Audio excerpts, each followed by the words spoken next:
Hello! In this video I wanted to talk about how I made the space tethers in my recent space adventure map. If you haven't seen it yet, you're dead to me. But also do check it out. It took a lot of work to make and I'm pretty happy with how it turned out. The space tether section was really my favourite part of the whole map. In this section players have to tether themselves to various hooks around the outside of the ship, otherwise they go flying off into space. And there are really three parts to this. Firstly, the game has to be able to detect when players are outside the ship. And the way it does this is using raycasts. Basically, every player is sending a raycast vertically upwards and vertically downwards. If both of those raycasts hit a surface, then the game knows that the player is inside the ship. But if one of those raycasts doesn't hit anything and just goes off forever into space, then the game knows that the player is outside. If you want to know more about raycasts, then I've got another video that goes into a lot more detail and I'll put a link in the description.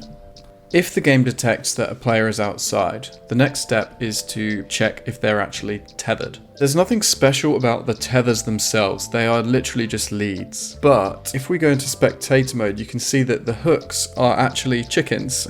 Because you can't attach a lead directly to a tripwire hook, but you can attach a lead to an invisible chicken. Now, I'm going to run a command which tells us all the data that's associated with the nearest chicken, which happens to be this one in front of us. And if we look at the output of that command, we can see that the chicken has this leash tag, followed by a bunch of numbers which represent the ID of the player on the other end of the leash. So if we run this command on every hook, or chicken as it were, we can actually determine which players are currently tethered at any given time.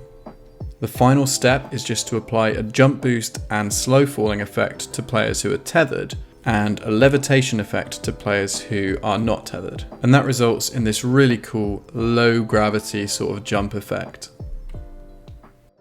That's basically it for the tether system, but there was also some wizardry going on with the navigation minigame at the start of the level. The idea behind this minigame was that meteorites would appear on this screen, and the navigator would have to call them out to the commander who could steer the ship left and right to avoid them. Some of you eagle-eyed viewers may have noticed another player appearing briefly in the bridge towards the end of the video.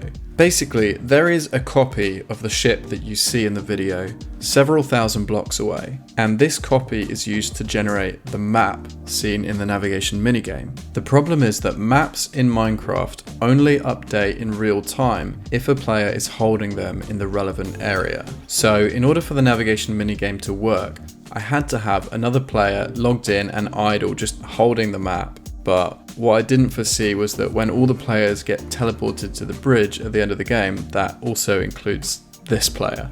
The way the minigame works is actually really simple.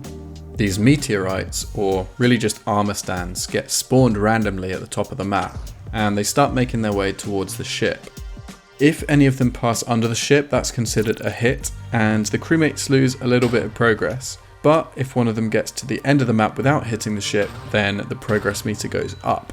I can't actually show you the steering right now because that requires more than one player, but I can simulate it by calling this function. And really all the steering does is it moves all the meteorites left or right based on the direction of the steering lever. This kind of simulates the ship itself moving left and right, so players can use this mechanic to effectively dodge the meteorites.